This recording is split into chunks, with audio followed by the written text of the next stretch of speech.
Le soleil brillait intensément sur le comté de Riverstone, projetant une lueur chaude sur les rues tranquilles.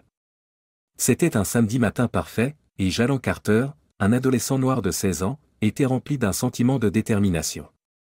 Depuis des semaines, il économisait chaque dollar gagné grâce à son travail à temps partiel dans un café local. Son objectif était simple mais significatif, acheter un cadeau spécial pour sa petite sœur, Alia, dont l'anniversaire approchait à grands pas. Jalon avait passé des heures à chercher le cadeau idéal et avait finalement choisi un bracelet en argent avec breloque de chez Belmont Jeweler, une bijouterie haut de gamme réputée pour ses designs exquis. Le bracelet était élégant mais discret, et Jalon savait qu'Alia le chérirait. Avec son argent durement gagné en sécurité dans sa poche, il se dirigea vers la boutique, le cœur léger d'anticipation. En marchant, Jalon ne pouvait s'empêcher d'être fier de lui. Il avait travaillé sans relâche pour économiser cet argent, et l'idée de voir le visage d'Alia s'illuminer lorsqu'elle ouvrirait son cadeau le remplissait de joie. Il était déterminé à rendre cet anniversaire inoubliable pour elle. La clochette au-dessus de la porte tinta doucement lorsque Jalon entra chez Belmont Jeweler. Le magasin était calme, avec seulement 2 femmes âgées derrière le comptoir. L'une d'elles, Margaret Whitmore, leva les yeux de ses papiers et observa Jalon avec un mélange de curiosité et de suspicion. Jalon s'approcha de la vitrine, ses yeux parcourant les rangées de bijoux jusqu'à ce qu'il repère le bracelet qu'il était venu chercher. Il était encore plus beau en vrai, avec des breloques délicates qui scintillaient sous les lumières vives du magasin. Il sourit intérieurement, imaginant la réaction d'Alia. « Puis-je vous aider ?» demanda Margaret, d'une voix polie mais avec une pointe qui mit Jalon mal à l'aise. Avant de continuer, n'oubliez pas de vous abonner à la chaîne et de cliquer sur le bouton j'aime. Au fait, de quelle ville nous regardez-vous? Écrivez-le dans les commentaires, nous sommes curieux. Oui, je voudrais voir ce bracelet en argent avec breloque, s'il vous plaît, répondit Jalon, en désignant celui qu'il avait choisi. Margaret hésita un instant avant de prendre le bracelet et de le poser sur le comptoir. Alors que Jalon l'examinait, il le laissa échapper par inadvertance, et le bracelet tomba sur le comptoir en verre avec un bruit métallique. L'expression de Margaret s'assombrit. « Faites attention avec ça, dit-elle sèchement, d'un ton coupant. « Je suis désolé, répondit rapidement Jalon, les joues rougissantes de gêne. Il ramassa le bracelet et le lui rendit. Mais l'attitude de Margaret avait changé. Elle commença à poser des questions insistantes. D'où vient cet argent? Vous savez même combien ça coûte? Jalon expliqua qu'il avait gagné cet argent en travaillant dans un café, mais le scepticisme de Margaret ne fit que grandir. Ses yeux se plissèrent tandis qu'elle l'examinait, sa méfiance palpable. Jalon sentit un nœud se former dans son estomac en réalisant qu'il était jugé non pas pour ses actions, mais pour la couleur de sa peau. La tension dans le magasin était palpable alors que Margaret continuait à l'interroger. Ses questions devenaient plus accusatrices, et son ton plus hostile. « Vous pensez vraiment que je vais croire qu'un gamin comme vous a ce genre d'argent ?» dit-elle, avec un dédain évident dans la voix. Jalon essaya de rester calme, mais sa frustration montait. « Je vous l'ai dit, j'économise depuis des semaines. Je veux juste acheter un cadeau pour ma sœur. » Margaret n'était pas convaincue. Elle se pencha par-dessus le comptoir, les yeux étroits. « Je pense que vous mentez. Je pense que vous essayez de voler ce magasin. » Le cœur de Jalon s'emballa. « Ce n'est pas vrai. J'ai l'argent juste ici. » Il sortit l'argent de sa poche et le posa sur le comptoir, espérant que cela suffirait à prouver son innocence. Mais Margaret ne fut pas ébranlée. Elle attrapa l'argent et commença à le compter, les lèvres serrées. Lorsqu'elle eut terminé, elle leva les yeux vers Jalon avec une expression glaciale. « Ça ne prouve rien. Vous auriez aussi bien pu voler cet argent. » Avant que Jalon ne puisse répondre, Margaret attrapa le téléphone. « J'appelle la police, déclara-t-elle. L'estomac de Jalon se serra. « Attendez, s'il vous plaît. Je n'ai rien fait de mal. » Mais Margaret avait déjà composé le numéro, sa voix forte et accusatrice tandis qu'elle parlait au répartiteur. Jalon sentit une vague de panique l'envahir. Il n'avait jamais eu de problème avec la loi auparavant, et l'idée d'être accusé de quelque chose qu'il n'avait pas fait était terrifiante. En quelques minutes, 2 policiers arrivèrent au magasin. Le sergent Blake, un homme grand et sévère, menait la marche, suivi de l'agent Doyle, qui semblait plus jeune et moins sûr de lui. Margaret ne perdit pas de temps pour expliquer la situation, dépeignant Jalon comme un voleur en puissance. Il essayait de voler ce bracelet, dit-elle en montrant l'objet sur le comptoir. Et il avait cet argent sur lui, probablement volé aussi. Les protestations de Jalon tombèrent dans l'oreille d'un sourd. Le sergent Blake s'approcha de lui, la main posée sur sa ceinture près des menottes. « Est-ce vrai, mon garçon ?» demanda-t-il, bien que son ton suggérait qu'il avait déjà pris sa décision. « Non, monsieur, » répondit Jalon, la voix tremblante. « J'essayais d'acheter le bracelet pour ma sœur. J'ai le reçu de mon travail pour prouver d'où vient l'argent. » Mais le sergent Blake n'était pas intéressé par les explications. « Tourne-toi et mets tes mains derrière ton dos, » ordonna-t-il. Le cœur de Jalon battait la chamade alors qu'il obéissait, son esprit en ébullition. Il ne pouvait pas croire que cela lui arrivait. Le métal froid des menottes cliqueta autour de ses poignets, et il sentit une vague d'impuissance l'envahir. Alors qu'il était emmené hors du magasin, Jalon aperçut le visage de Margaret. Il n'y avait aucun remords dans son expression, seulement une satisfaction suffisante. Il ressentit un mélange de colère et de désespoir en réalisant à quelle vitesse sa vie avait été bouleversée, tout cela à cause des préjugés de quelqu'un d'autre. À l'arrière de la voiture de police, Jalon resta silencieux, ses pensées tourbillonnant. Il pensait à sa sœur, à sa mère, et au cadeau d'anniversaire qui semblait maintenant si loin de sa portée. Il se demandait comment quelque chose d'aussi simple avait pu mal tourner à ce point. Et alors que la voiture s'éloignait du trottoir, il ne pouvait pas se débarrasser de l'impression que ce n'était que le début d'une bataille bien plus grande. La voiture de police venait à peine de s'arrêter au poste lorsque la mère de Jalon, Simone Carter, arriva. Elle était en chemin pour retrouver Jalon lorsqu'elle reçut son appel paniqué. Simone, la chef du département de police du comté de Riverstone, était une femme d'autorité et de sang-froid, mais la vue de son fils menotté alluma un feu en elle. Elle entra dans le poste d'un pas décidé, sa présence attirant immédiatement l'attention. Les officiers qui la reconnurent se redressèrent rapidement, tandis que d'autres échangeaient des regards inquiets. Les yeux de Simone se posèrent sur Jalon, affalé sur une chaise, son visage mêlant peur et frustration. « Qu'est-ce qui se passe ici ?» demanda Simone, d'une voix tranchante et ferme. Le sergent Blake, qui remplissait des papiers, leva les yeux, sa confiance vacillant sous le regard perçant de Simone. « Madame, nous avons reçu un appel concernant un possible vol chez Belmont Jeweler. Votre fils a été identifié comme le suspect. » La mâchoire de Simone se serra. « Et vous avez pris la peine d'enquêter avant de le menotter ?» Blake hésita, jetant un regard à l'agent Doyle, qui se tortillait mal à l'aise. L'employé du magasin était catégorique, et nous avons dû agir sur sa déclaration. Simone se tourna vers Jalon, son expression s'adoucissant un instant. « Jalon, dis-moi ce qui s'est passé. » Jalon raconta les événements, sa voix ferme mais empreinte d'émotion.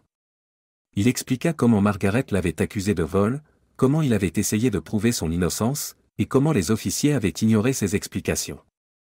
Simone écouta attentivement, sa colère grandissant à chaque mot. Lorsque Jalon eut terminé, elle se tourna vers Blake.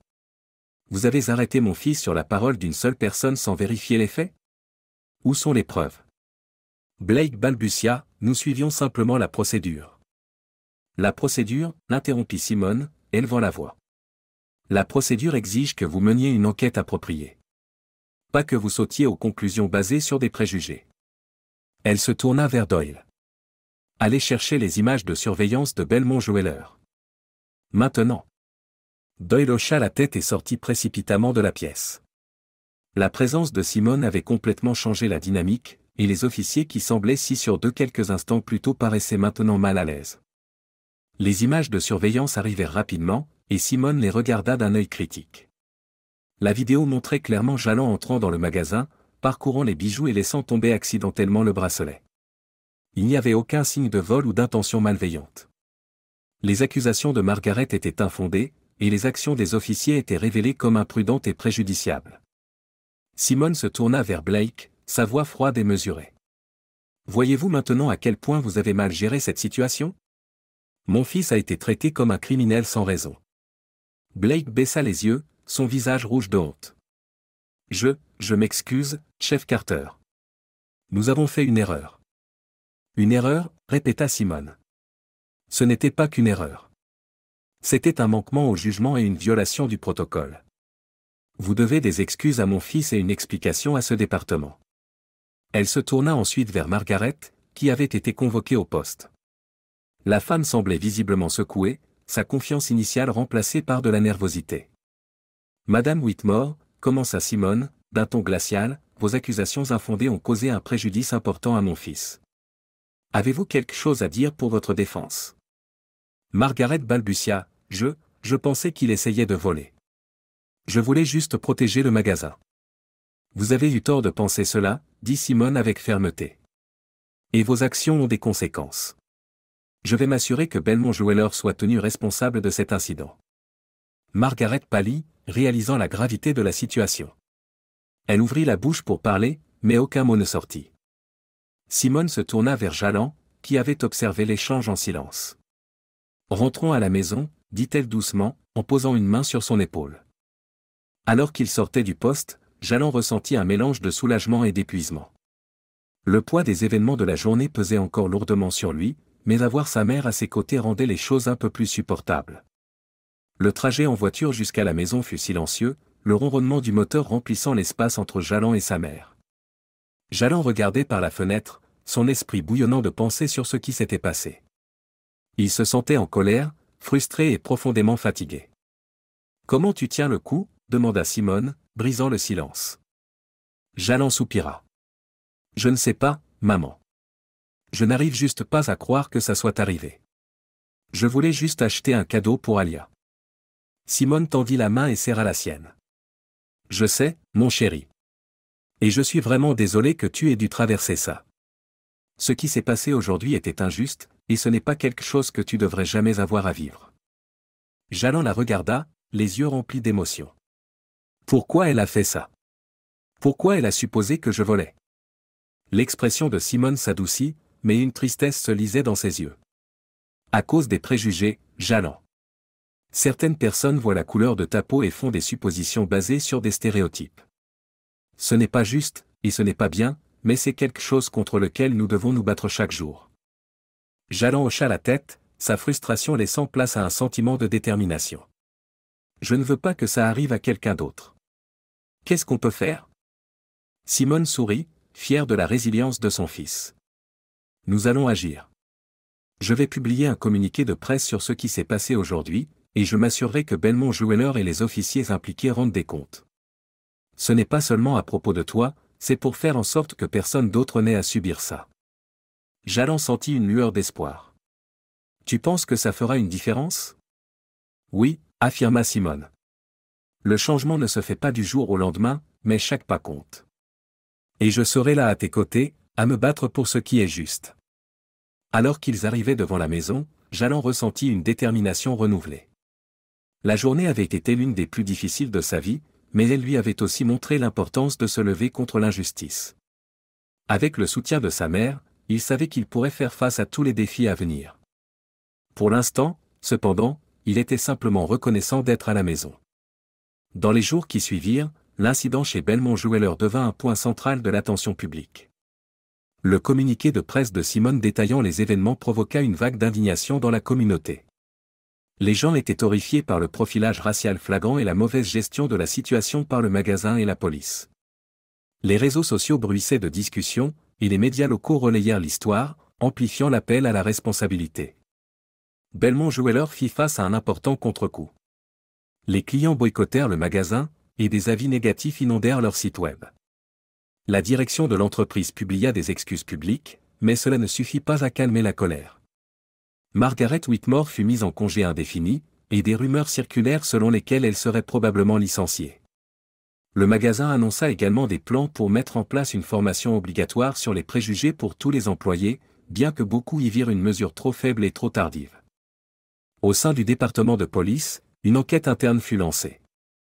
Les actions du sergent Blake furent examinées, et il fut placé en congé administratif en attendant les résultats. L'agent Doyle, qui avait montré des hésitations pendant l'incident, fut félicité pour sa volonté de coopérer avec l'enquête. Le département annonça également des réformes, incluant des protocoles mis à jour pour gérer des situations similaires et une formation accrue sur les préjugés implicites. Pour Jalland, ces développements étaient doux amers. Bien qu'il fût soulagé que la justice soit rendue, il ne pouvait se débarrasser d'un sentiment persistant d'injustice. L'incident l'avait marqué, lui rappelant à quelle vitesse les choses pouvaient mal tourner simplement à cause de la couleur de sa peau. Malgré le tumulte, il y eut un point positif dans les suites de l'incident, l'anniversaire d'Alia. Jalland était déterminé à offrir le bracelet à sa sœur, quoi qu'il arrive.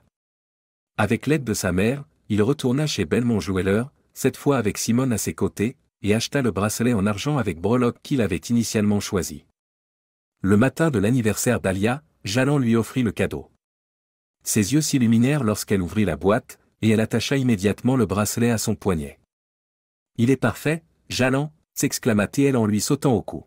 « Merci beaucoup. » Jalland sourit, ressentant un sentiment d'accomplissement. Malgré tout ce qu'il avait traversé, voir la joie de sa sœur rendait tout cela valable. Plus tard dans la journée, alors que la famille se réunissait pour une petite célébration, Alia montra son nouveau bracelet à leur mère. Simone l'admira, les yeux brillants de fierté. « Tu as fait une bonne chose, Jalland », dit-elle en posant une main sur son épaule. « Pas seulement avec le cadeau, mais avec la manière dont tu as géré tout ça. Je suis fier de toi. » Jalland hocha la tête, submergé par l'émotion. Le soutien de sa famille signifiait tout pour lui, et cela lui donnait la force de continuer à avancer. Pour Jalland, l'incident chez Belmont Jeweler avait été un tournant, un rappel douloureux mais nécessaire du travail qu'il restait à accomplir. Et en regardant vers l'avenir, il sentit une lueur d'espoir. Le changement était possible, et il était déterminé à en faire partie. N'oubliez pas de vous abonner à notre chaîne et d'aimer cette vidéo pour montrer votre soutien.